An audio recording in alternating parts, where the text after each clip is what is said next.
Hi, welcome to this video covering the use of two Impact Subsea profiling sonars. Shown on the screen is our seaView software, and seaView has automatically detected two profilers connected to the computer.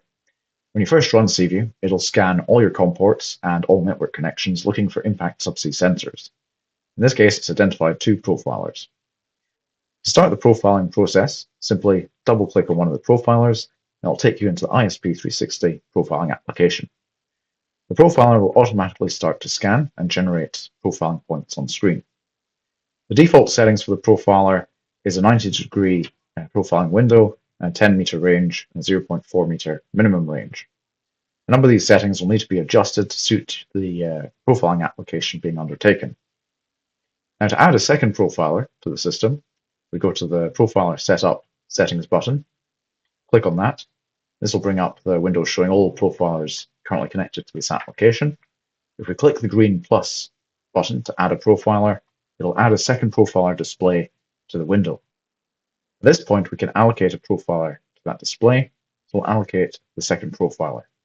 As soon as that is allocated, it'll start to scan and generate data points on screen. Now, when you add a second profiler, it automatically adds an offset of 10 meters. So this needs to be adjusted to reflect the actual physical offset between the two profilers. Now, in the test setup we have here, we've set a 1.46 meter offset between the two. So entering in that offset will bring the two profiler images together and overlap the data accurately. By default, when you're doing a survey of, say, a pipeline survey, the two profilers should be mounted side by side with the notch mark on the end cap pointing directly towards the seabed. If there's any angular error in this installation, potentially one of the profilers is rotated slightly, you can enter a rotational offset here to correct for that misalignment. Now, in our particular installation here, we've got a misalignment in profiler 2 of 3 degrees. So I'll enter in a 3-degree offset here, and it'll just rotate the data by 3 degrees, which will give us a more consistent overlap of data, and the seabed will look flat. At this point, we've got the two profilers running. We've got the offset between them input, and any rotational corrections added. By default, the first profiler points are all red, and the second profiler points are all green.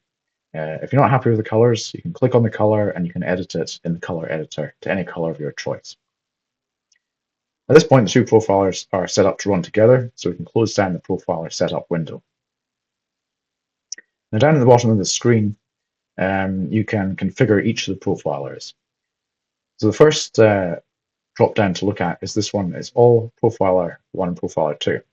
If it's selected all, then any adjustments you make to the gain, the speed, the frequency will automatically be set in both profilers at the same time.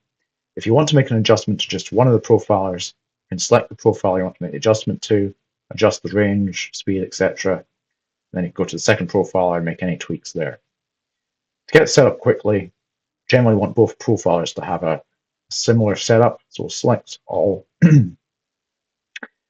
and we'll set up our ranges initially.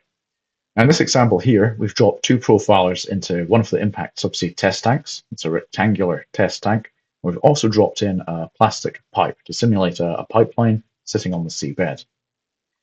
Now, the pipeline or the plastic pipe we've put in is around about 2 meters away from the profiler. So we'll set our minimum range to 1 meter. So there's nothing within a meter of the profiler which is of interest, so we don't want any profiling points within a meter. And we'll bring our maximum range down to 2 meters. So that should give us everything that we're interested in. So at this point, we've got the two profilers set to give us the minimum range we want and the correct maximum range. At this point, we want to introduce an energy threshold. So right now, the energy threshold is set to 0, which means the profilers are digitizing every echo they hear back.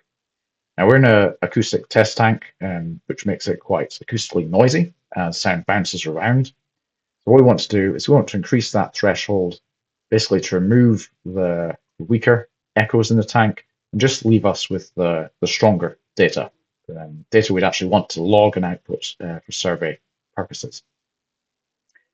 So at this point, we can see the wall of the tank, and we can see around pipe sitting there as well. We're getting quite nice data.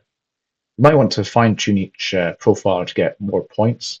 So for example, if we go to profiler 1, we can adjust the energy threshold maybe just slightly down, just to give us a few more points off the tank wall. Profiler 2 looks pretty good. We can also adjust the gain. Now this gain here only applies to the imagery on the screen. At the moment, we've only got profiling data. So the profiling data is the data which is output from the system to survey or to a log file. We can also view the raw acoustic imagery. If you click on Display Options and go to Show Image, you'll see the actual you'll see the full acoustic environment which the profiler sees. At this point, the gain on screen can be adjusted. You'll see the gain change. If we put it back to both profilers, we can adjust the gain on both the images at the same time. We can also change the threshold for the background imagery, increase the contrast, and you can change the palette as well if you're not happy with the colors. Once you've got that, you can turn off the imagery and just view the raw profiler points. Something else to be aware of. So we've got the two profilers set up in the profiler setup here. And if you click on the settings of either of the profilers, you can actually get into more detailed settings for each profiler.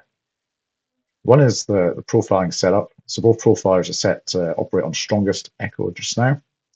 But what I want to discuss here is the acoustic setup. If you leave acoustic set to auto, as you adjust the range of the profilers, the acoustic settings will automatically be adjusted in the background by the software. And that's probably the best thing to do. One thing to bear in mind when you're running two profilers is you want to set one profiler to have mode A, IS360 acoustics, and the second profiler to have mode B, IS360 acoustics. This will assure that the two profilers do not interfere with each other, as we'll be using different signaling schemes.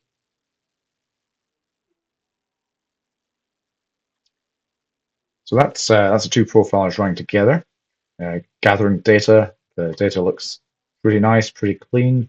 So at this point, we'd probably want to output that data, either to a log file or to a third-party computer or application.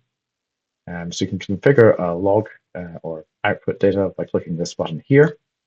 You can click Add Output. You can select from some of the predefined output strings. You can say whether you want it to go to log file or COM port. So we'll set it up for COM port here. Be triggered per ping.